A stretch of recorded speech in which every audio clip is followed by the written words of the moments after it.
So I'm going to be sharing about this project called Namma 18. Namma means our. 18 is 6,18,000. There's a pin code in Chennai, which is where I live, and which is a project we did in that pin code to increase hyperlocal volunteering.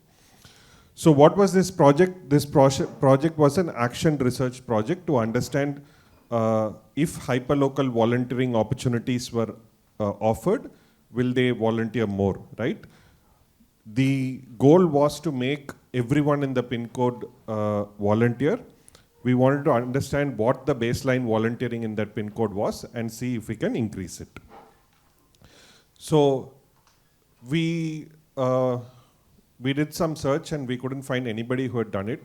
So how do you go about doing something with nobody else has done it, right? That's what we were trying to do.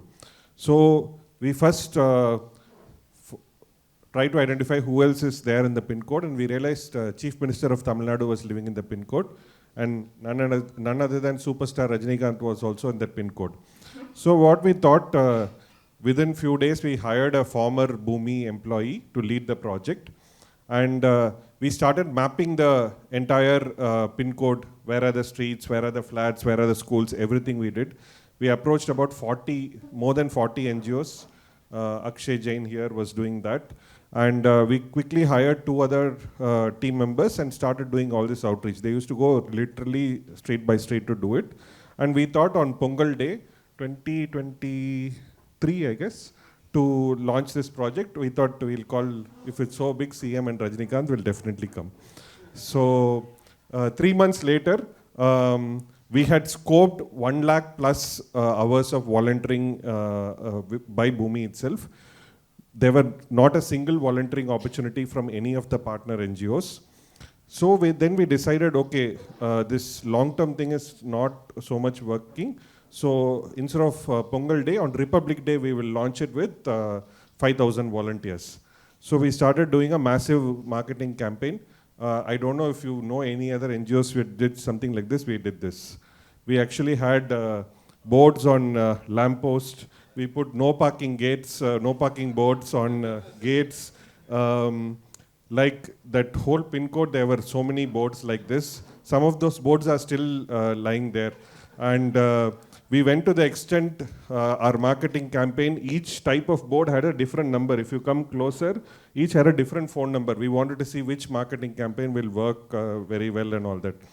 Like, so this is what happened. Like, people came and volunteered in a park. In a school, some kids did something. That's Akshay and me posing in front of a photo. But, we wanted to get 5,000 people to volunteer. Then we thought 10,000 people will come. But what actually happened was 43 people volunteered on that day. Right? So what went wrong? So we distributed pamphlets through newspapers. We put these signboards. We put Facebook ads. We sent WhatsApp messages. Someone gave a database saying that, these are people in this pin code. We sell mobile SIM card to this area. So these are the people in the pin code. But none of it worked, actually, right? Like so many pamphlets, like lakhs, 1 lakh, 2 lakh pamphlets, 2-3 days we did, all these things we did, right? So then what next? So we thought we'll do focus group discussions. Our team went to parks, spoke to people like old people, school, college students, all those things we did, focus group discussions. We started doing awareness sessions that, we started going to colleges, and there were 1 or 2 colleges in the pin code. We started doing there. We started doing some small volunteer activities. We thought we'd do all that to increase the volunteering. That also didn't work. So what we learned, right, is that 2 things. I'll stop with this and we'll do the rest with Q&A after Ajit and Jeevita also shared.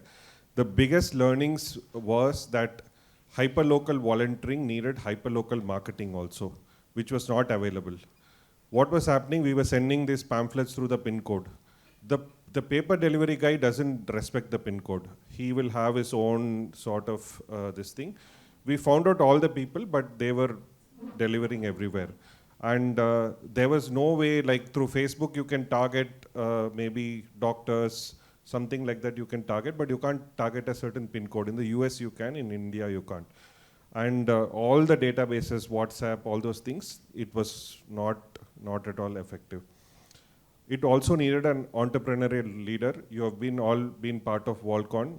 While I have taken the stage at several times, I did not do this event. My style is to step back and let other people do it. That's what I did with Number 18 also. But the person we chose to lead was more like, okay, you tell me what to do and I will do it. So when you're trying to do something first time in the world, you need an entrepreneur as a leader. We failed in that also. We had a great donor support. Venkat was the donor for this project. We spent, any guesses how much we spent on this project? Any other guesses? Any other guesses? Okay. 20 lakhs was spent on this project over the 6-month period, and 43 volunteers we engaged. That was what we had to show. And Venkat, those of you who work with Venkat know that he will want to know the outputs, outcomes, all those things. But here we were clear from day one, it was an action research. We wanted to understand. So the focus was very input focused. We'll do all this, it will happen. We'll see if it happens or not, but we were not preparing for such a massive failure, and that's what happened. I'll share more later. Over to you, Ajit. Okay, great. Thank you, Doc. So I'm going to share a program we tried. I work at UNI, so we're called U and I, right? And because we want everyone to volunteer. That's our grand life thing, apart from the jokes about it being a dating agency ka acha naam. But yes, okay, so we do a great job with college volunteers. We have, every year we recruit 3,000, 4,000 college volunteers. So we said, why don't we get student volunteers also to sort of volunteer, right? Or students to volunteer. That was our goal. And so we made a full pitch deck with they say you should start a pitch deck with a statistic. We started with 6 statistics, right? And our goal was, our world needs change makers and problem solvers. And 4 out of 5 Indian youth do not possess the skills to create social change, right? Some research somewhere in the universe told us that. So we said, we want to help you take social action.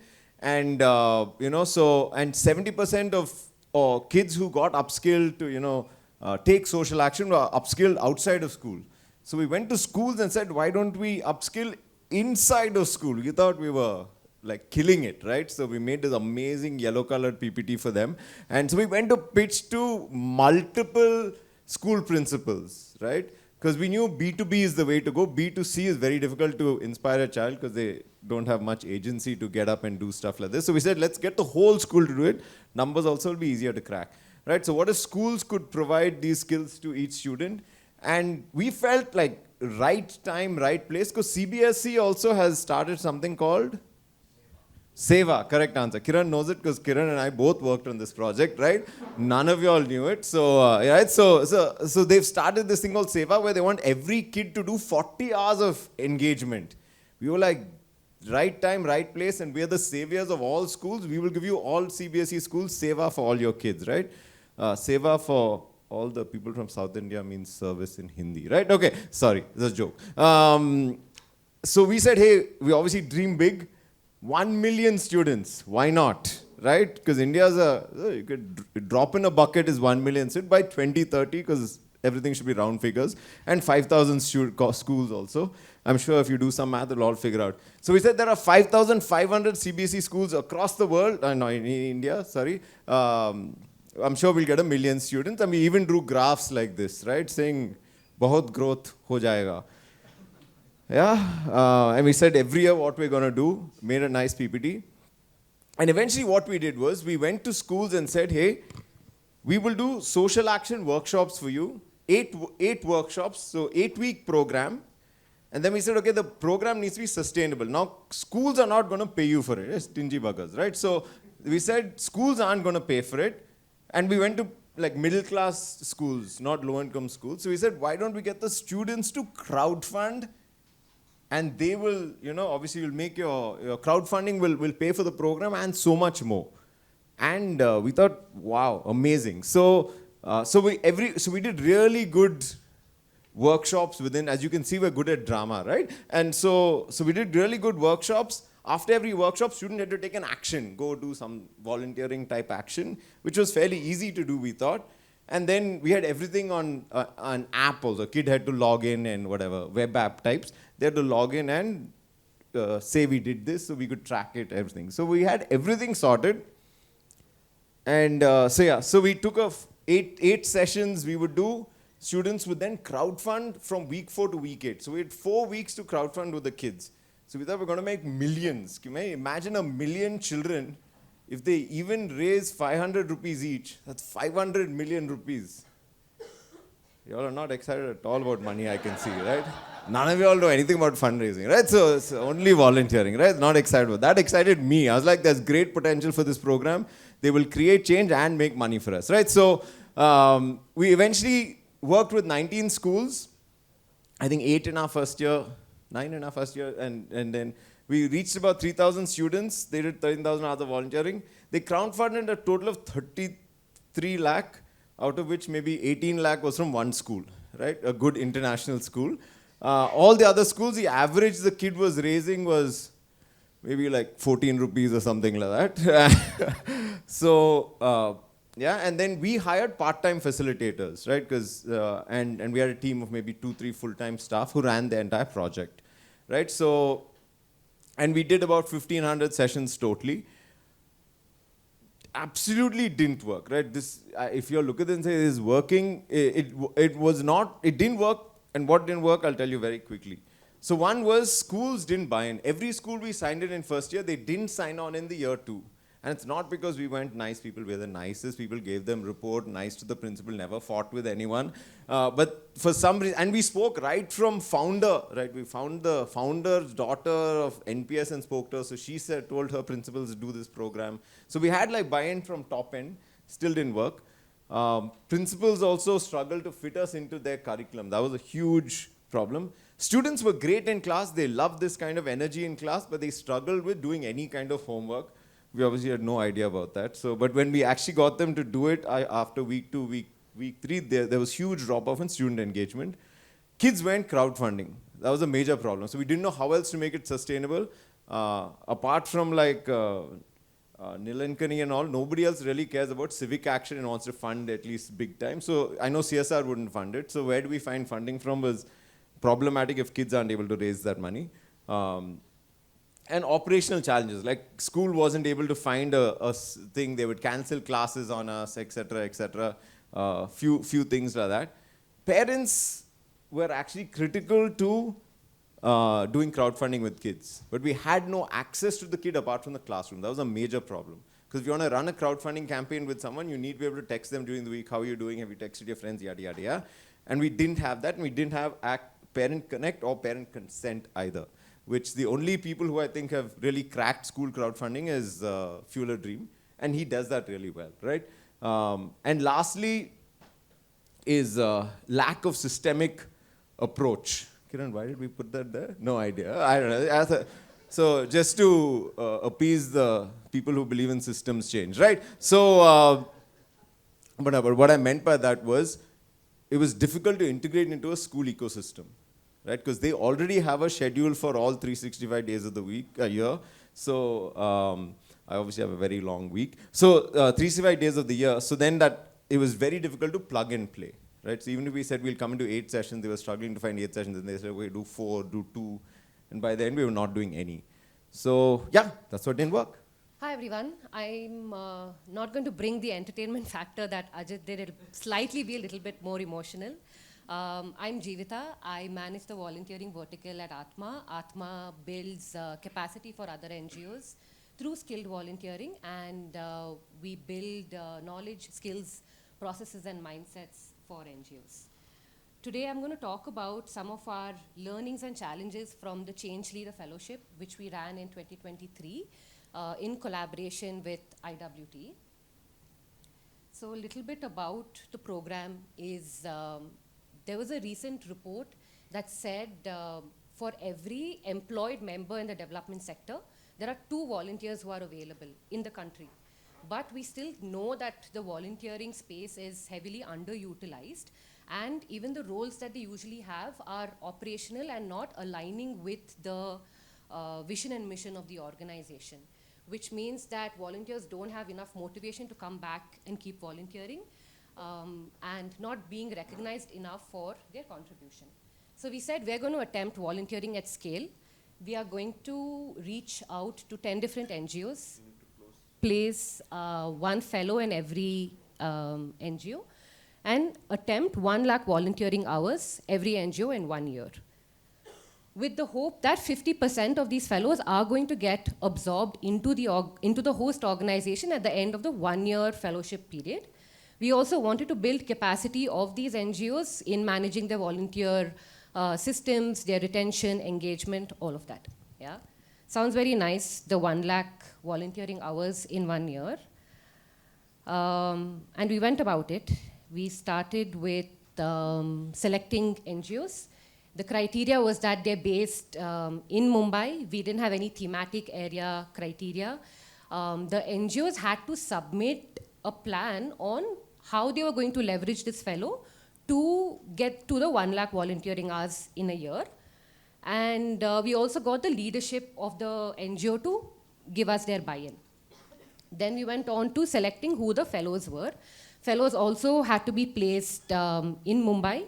They had to be willing to travel in and around Mumbai. This was soon after the pandemic, so ability to travel within, do outreach activities, mobilize volunteers were all very important criteria. Most importantly, they should have had volunteered before. And they should have at least dealt with multiple stakeholders in any role possible. We also did an initial activity with them where they had to bring in their friends for a beach cleanup activity. They had to bring 10 friends. And through this, we would be able to see, can they actually bring in a lot of volunteers? Because 1 lakh volunteering hours is something that they had to work on.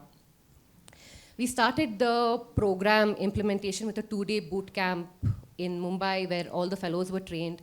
We had a lot of leaders from volunteering organizations come and talk to them about volunteering, processes, and then we had staff from Atma do weekly check-in calls with all the fellows, help them plan their volunteer pipeline, reach out to colleges to do recruitment drives as well. All with the super goal of getting to 1 lakh volunteering hours for their NGO. However, we had to stop the program in September. We started in April. We had to stop around September, October, because we saw that this very ambitious target of 1 lakh was overwhelming for a new volunteer who was coming in, and they were first of all settling into the organization. So while settling in and thinking of how are they going to finish the 1 lakh volunteering hours, get new volunteers, was a bit daunting for them. And NGOs had prepared their plan. However, what they had not planned for is how are they going to integrate the fellow as a team member in their organization. Not just as a fellow who's going to come visit them on a couple of days and go back, but actually feel part of the team and fully integrate them. We were also not able to do a good matching of the NGO and the volunteering fellow. Now, this becomes very important because volunteering means you need to have a service mindset. That will only come if you're passionate about the cause. And that's where our matching didn't really work out, because over the period of the fellowship, the NGO lost interest or the fellow lost interest. Again, we were rushed for time, so we didn't have enough time to screen who these NGOs were. We got about 2,000 applications from NGOs. We were only able to select 6. We had about 550 fellow applications. We were only able to select 6. So that was a lot of load on the team at Atma and IWT on actually selecting who the NGOs and the fellows are going to be. Having too many stakeholders meant that the fellow didn't know who they were reporting to. They had the IWT team, they had the Atma team, they had the NGO. They didn't know where they fit in. And when they don't feel a sense of belonging, how are they going to go there and inspire so many people to come and join their cause? So handling multiple stakeholders also became very challenging for our fellows. However, there were some glimmers of hope that came out of the whole fellowship. Fellows went back with the learning that just having good intent is not going to result in impact or outcome, right? They needed good program design and they needed to manage all their stakeholders. NGOs also gave feedback that we helped in building some of their processes, and they were able to retain some of the volunteers who came in through the fellowship as well. And we were able to clock in about 21,000 volunteering hours during the course of the fellowship. And they did many activities. They did beach cleanup. They did another event where they had to take children to an event. So they did try many things, but unfortunately nothing seemed to work. Again, out of the 6 NGOs that came on board, we ended the program with only 4 of them. 2 of them even, like we lost 2 of them on the way. If we had to do this again, we would definitely look at what is the volunteering philosophy that the NGO follows. For some organizations, volunteers they come in, they do their work, and they go out, right? They're not getting integrated into the system. For some NGOs, volunteers become the heart and soul of what they do. And this caused a misalignment in what are we all agreeing to do with volunteering? Are we looking at them to come in, do a beach cleanup for 2 hours and then go back? That is also impact. We're not denying that. But again, all stakeholders aligning on what is the volunteering philosophy, that became very important. Also maybe setting up a phased way in which they're going to reach the 1 lakh hours. Rather than just giving them that big target of here you go with 1 lakh hours, can we do a maybe 6 months of onboarding period for the NGO and the fellow to settle in, like you would do with any employee, right? Like you have the probation period where you settle in and see if it's a good fit. Then maybe co-create a plan on how are you going to achieve your 1 lakh volunteering hours. Which leads to maybe a slighter, longer time frame for the whole fellowship to do. Even the NGOs said that they didn't think that this was not going to work. They just felt that if they had more time to get to know the fellow better and do things together, maybe they would have been able to achieve the 1 lakh hours. So, conclusion is simply this. For any volunteering program, alignment of what the volunteering activity is, and does it really tie in with the strategy of the organization, the goals of the organization, to what the volunteer also wants to do. Because the volunteer is not just coming to give their 2 hours, they want to see what impact they're actually creating in those 2 hours. And it's our responsibility to show them what they're actually going to do. Not to just say, oh, come and give me your 2 hours and then what? What are you actually doing in those 2 hours? Culture becomes very, very important because I think I actually would explain this with the help of biryani. Everybody likes biryani? Yeah? Some people like potato and biryanis? No? Yeah, see, some people like. Some people say, yeah, the done biryani is maybe pulao. So everyone has different ideas of what volunteering is. So aligning together on what is it that we're setting out to do becomes very important. Culture becomes super important because when things get tough, culture is what's going to take you forward to the next phase. And most importantly, for systemic change to happen, we all need time. And these things can't be rushed. You can't just say we're going to do it in 2 months or 3 months. These things do need time. You always need culture to fall back on. So yeah, that is what we learned. And we continue to follow this in our upcoming programs now. Thank you, Jivita. We'll now take some questions. And I think you can also share if you have some learnings like this. But in the interest of time, very crisp sharings or questions to any of the 3 of us. If you can change the slide, yeah. But use the mic so that it gets recorded.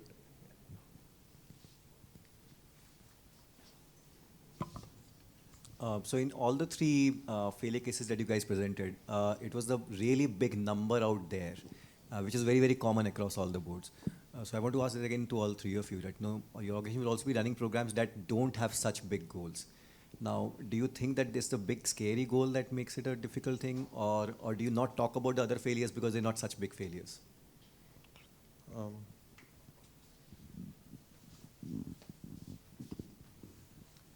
Yeah, I don't think scale was the only one.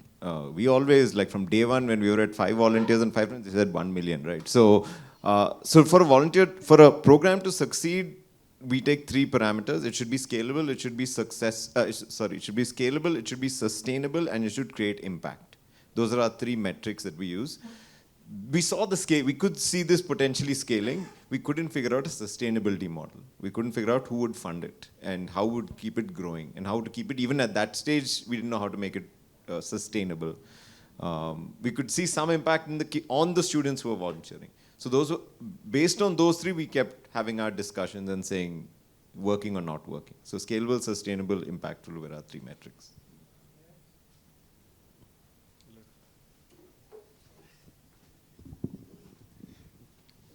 To all these initiatives which you started, did you actually pilot them? Because instead of going full hog with the whole program, going like Ajit was mentioning, going to so many schools, would have in hindsight, obviously all of us have learnings, rolling it off to 5-7 schools based on certain criteria, and then seeing the impact of that like a pilot stage. So would you think in hindsight you could have done that?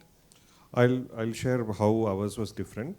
Like I said, ours was an action research project. We wanted to see what is the baseline in the PIN code and how much we'll be able to increase. So the PIN code project itself was meant to be a pilot to get every Indian volunteering, right? So it was a study by itself. And Bhumi has been doing a lot of volunteering. We never even thought in our wildest imagination that we will fail so spectacularly. Jeevita, or if you have something to add.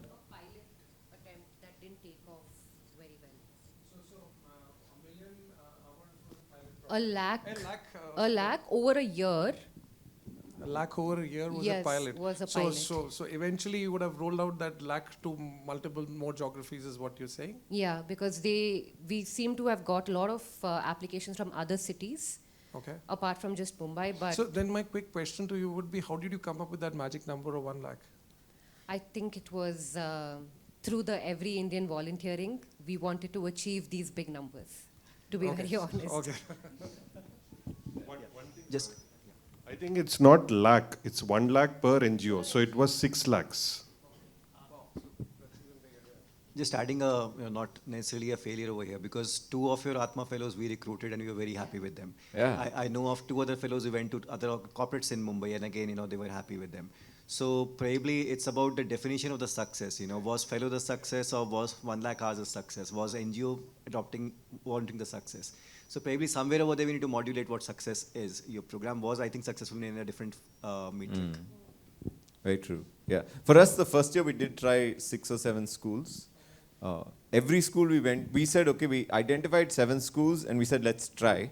We thought we'd go to 7 schools, 1 or 2 will say yes. All 7 said yes. So we were like, oh no, we have to do all 7 now. So that was, we did 2 years. First year was a pilot. We tried fixing the issues in second year. We still couldn't see line of sight that one day this will work. Or we could make it work. So probably this question for Doc and Ajit. So if you see, one of the common pattern is both of you tried civic volunteering, right?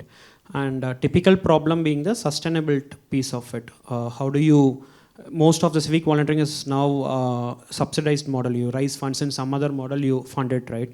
So is there any NGO or any model exist in India where, like civic volunteer has sustained over a period of time? Have you come across any such cases?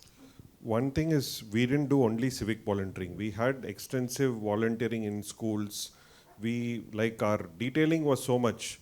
What class hour, which school, what time, what they will teach, what all they can teach, who can come and teach.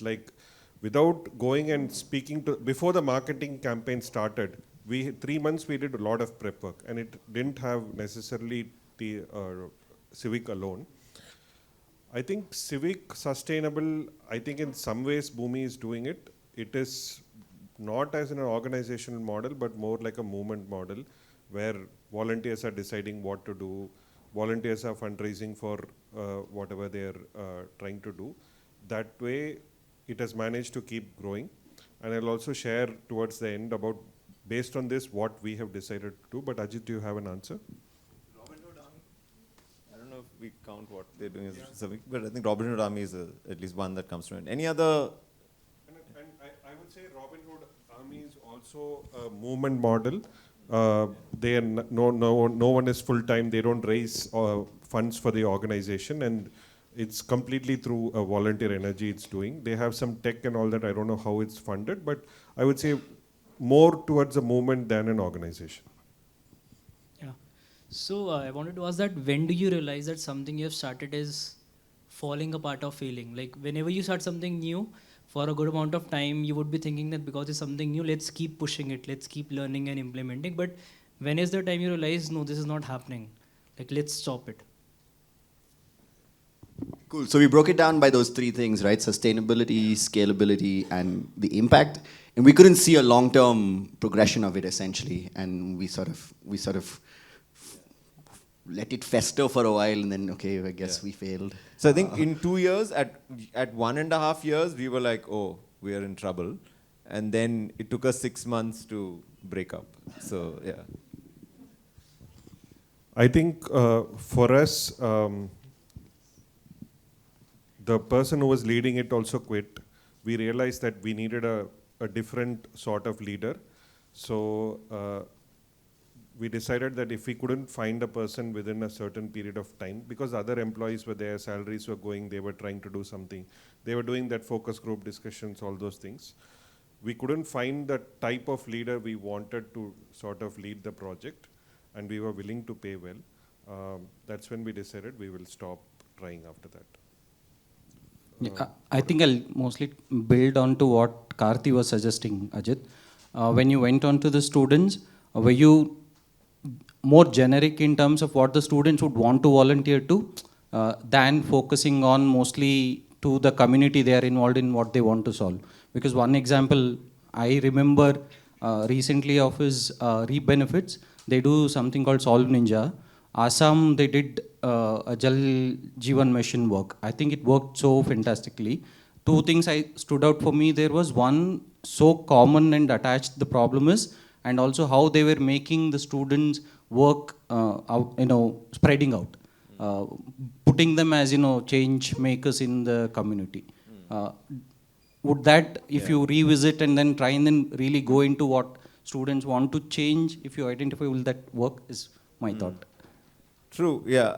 I think REAP has tried a B2C model, right? And he doesn't have to worry about sustainability. So he's just, impact is metric, which is a great place to be in. If we are in only impact, we can try different, but we had to work with the constraint of, we only have 8 weeks with the kid, etc., etc. So yeah, definitely agree with you. I want to ask that how much did it cost to you from this failure? And the second thing that after identifying the gaps or the failure, have you restarted this program with the same set of goal, or have you revised this goal? How much did it cost? It cost us 30 lakhs a year to run it. I think for us, it was an investment in to try it, and I think for organizations, always keep some, have things like this. I feel like every organization needs to have. Being a new NGO, we have a major concern about that, Yeah. about the costing perspective. Yeah. That's why I want to ask that. Agreed. Yeah. And for us, it was a bet, right? I was betting that if I spend 20 lakhs and invest in schools, I'll be able to raise that much back. That bet didn't pay off. Through crowdfunding, right? So we were willing to make that bet because we thought, hey, financially it will cover for itself, and we'll learn so much, and we'll get like all the other benefits of actually running the program. Have you restarted this program? No. No. So, yeah. So for us, we did not restart this program, but how we've chosen to now look at this, I think we're still looking at how we can do hyperlocal volunteering. A big learning from this is that to do it a little slowly, I think what Jeevita shared, time, we were trying to do it with a study mode, we wanted to measure and things like that. So now we're doing it more slowly. Bhumi had a model where every city had a chapter and the chapter had different volunteering things. Now what we are trying to do, and again we are trying to do it, we're trying a hyperlocal club-based model, something like you would know Rotary clubs. There are multiple Rotary clubs in a city. We're trying to do something like that, a Bhumi club in every area. So Indranagar would have a club, HSR layout would have a club, Jayanagar would have a club, Domdor would have a club. In colleges also we are having a club. We feel that the local people know the local issues more. So that learning that it's important, we are trying to make it work there. Again, we are trying something. There's no guarantee that it will work, but that's the big learning that we're taking away. Yeah. Sorry. Just to add to that, I think one thing that helped us was this made us not get married to our programs, right? Being willing to let go of a program was a tough decision. It meant letting go of team, staff, all of that, right? But I think just as an organization, it was our first time. So to say, hey, we're not married to our program, we're married to the goal, and we'll figure out different programs to get there, right? It's a very tough decision. Yeah. Outside volunteering, we have many programs that we are married to, and our board keeps telling you're doing too many things. It took a crisis to diverse some of our programs. Yeah, very hard. Yeah, so you talked about like the metrics and how when you decided that it is a failure, you decided that you do not maybe meet the metrics, right? And you had like maybe some projections on like how you would define, like you had a chart example. So from what I understood, you projected a few metrics, and when you were not meeting them for a while, you decided that it is a failure. Yeah. So my question would be, how did you arrive at those metrics? Like when you're starting off a cause, right?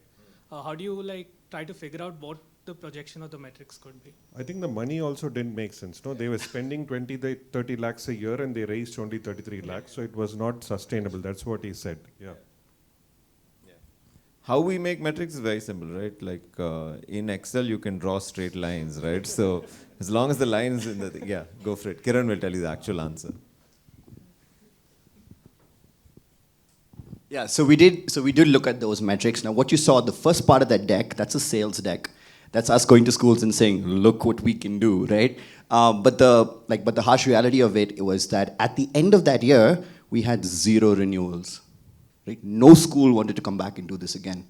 That was like writing on the wall, literally. Right? So when we were looking at that metric and saying, "Can we keep the ones that we've already got?" The answer was no. Right? So it was like. So when we were looking at that, it said like, it doesn't make sense.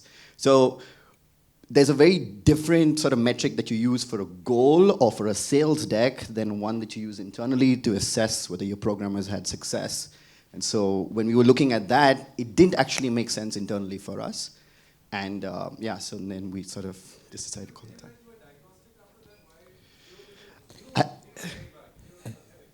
Yes, yeah, we did. Terrible. But some of them we also didn't want to go with. So it was mutual. No, 7 didn't dump us at one time. Imagine, heart can't handle so much heartbreak. Yeah. Yeah. I mean, we did do diagnostics, right? Like it's, yeah, and we wept a little bit and bruised our egos in between, but yeah, that's okay. Yeah.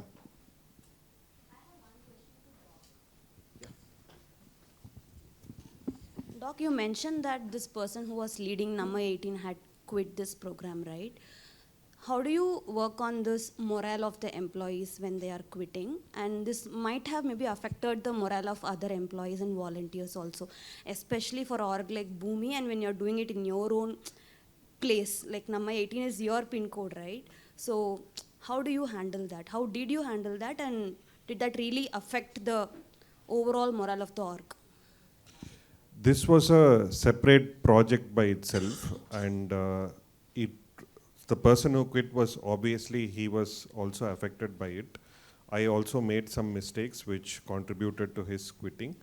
And I think he saw the writing on the wall that it's not working or he's unable to do it. Definitely, it might have rubbed off a little bit on the team, but for whatever reason, the team decided to continue doing things. But we realized that we needed a certain type of leader without which we wouldn't restart the project, and that's when we decided to stop. Did I answer your question? Yeah. Okay, so this project was part of my babies at UNI, right? And this is something that I failed at, and that was very tough. But I think the support that I did have from my team was knowing that I have the room to fail, right? Got the room and the space to fail if I have to. And so that was very reassuring, right? Like, that when I look back, I knew I tried my best, right? But we failed, and that's okay. I think we were also ready to fail. We approached it as a action research project, so we wanted to understand what was happening. So failure was always something that could have happened. It was just very emotional to see it was a massive failure. Any other questions? What was the reaction of the donors? Like IWT donated it? Like I said, the donor also approached it as, we did not pitch for the project and get the funding. IWT opened up applications, who wants to do this, and many people applied and we got selected. The idea was try it in a pin code and scale the model nationally by sharing it with everyone. So that was clear from day one that we were trying out something to see will it work or not, and it failed. So they were okay with it. Yeah. They were also ready for that, huh? Yeah, they were also ready for it, yes. I think CSR and philanthropic donors tend to be more okay with failure. CSR is a little tougher because that has to go and report, makes them look, it's a little tougher to. Yeah. Yes.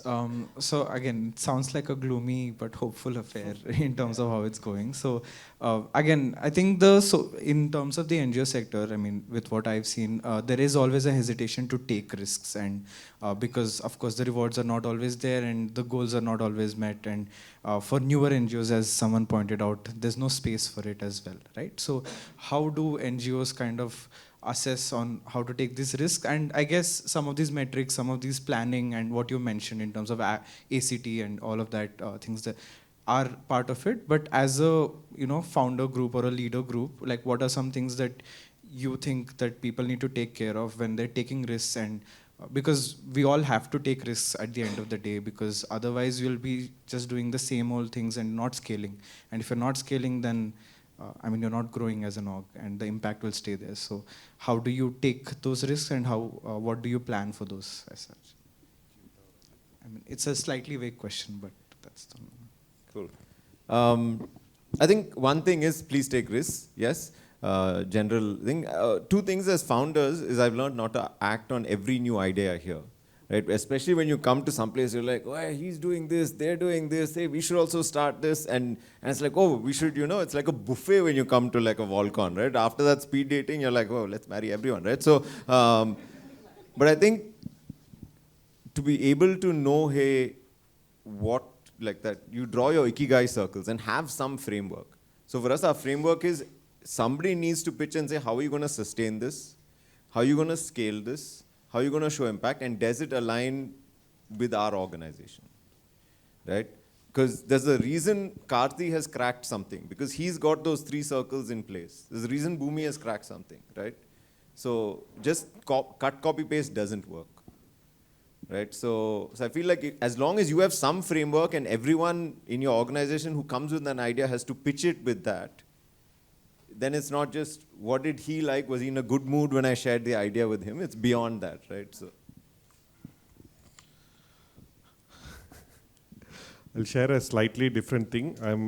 I also get excited by a lot of ideas, and I think we end up doing so many things also.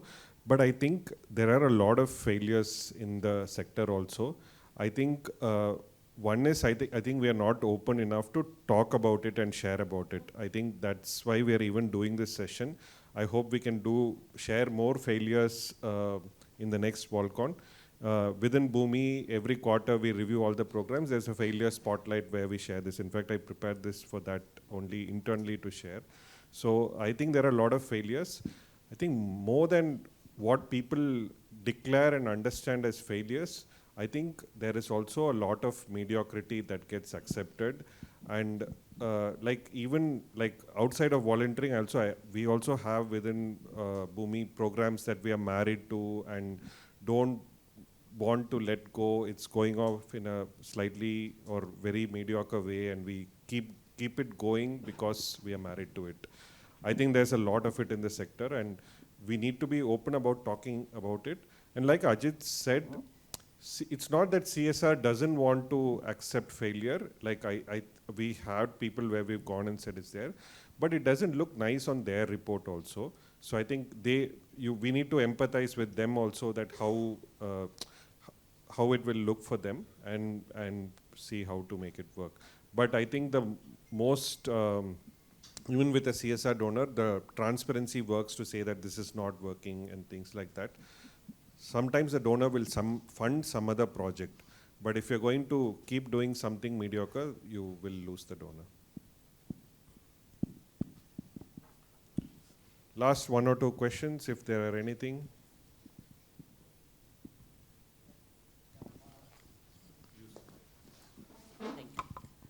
My question is to Ajit. Do you have, is there any impact on your school's relationship after your failure? You have approached again for any other programs, for volunteering students for other programs? No, we haven't gone back to the schools. I think we ended all of them happily. We finished what we committed to and ended it. So, yeah. They do come to us. Yeah, the schools come to us and say things. Yeah, so. But we gently guide them to our other partners who can help them. Okay, thank you everyone. If you can please share feedback on the session using the QR code, it will be really helpful. And please stay back for a few minutes. We have something.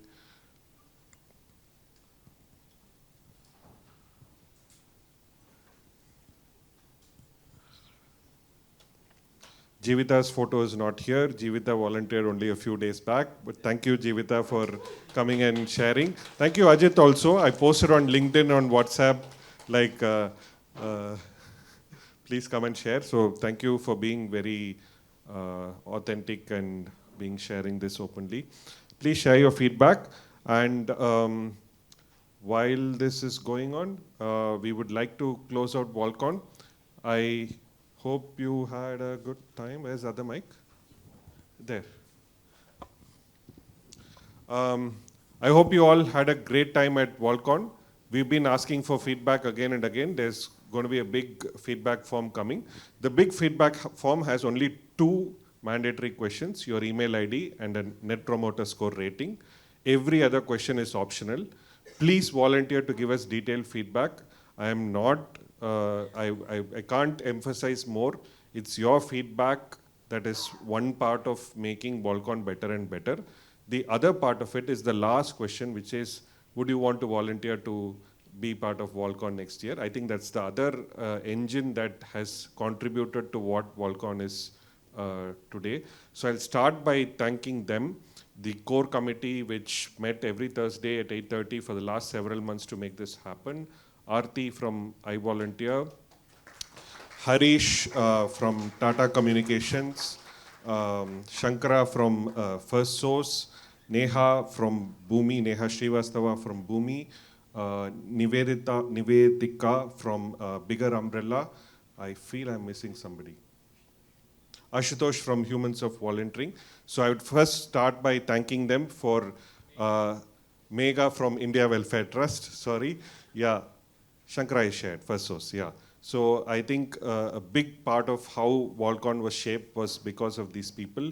While Bhumi and iVolunteer, it mentions as current drivers, I think the idea, Shalab also explained that the idea is not that we will forever be driving. We hope VolCon will become a more community-owned, community-led, like for the volunteering community, by the volunteering community kind of event. Yeah. No, and I think it's not just, so we might have missed a few names. A lot of people have gone into kind of, right from last year saying what we should be doing. I'm sure Doc would have missed many names and kind of people who have made this happen really. So apologies to those names we have not taken, but definitely you are the ones who are making it happen. And also I think with the participation, the feedback that we receive from you, that's also equally important. So thank you all. Also, I want to really acknowledge the fact that, apart from everyone else putting all the work till the point of time coming over here, it's really the Bhumi team on the ground that actually put this together. So Bhumi, take a bow, and I think, really awesome work, guys. It's really great working with you every year that we come together, and thanks, Doc. Thank you, Shalab. So this is the one feedback code that rules them all. So this is the overall feedback link. But like I said, it has only 2 mandatory questions, your email ID and a net promoter score. But there are lots of optional questions. Fill it here. We'll also email it and WhatsApp it to you. Whatever works for you. Please share that. All of it is optional, but you can choose to fill whatever you want to do. I really hope you all had an enriching experience, learning, meeting new people. For 2026, I think we've already started discussing 2026. We definitely want to do VolCon in Jan or Feb 2026. 2026 is the year of volunteering for sustainable development goals.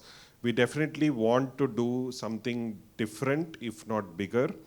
Shalab, do you want to share some ideas? Yeah, so we want to see the VolCon has always been a 2-day affair in one city.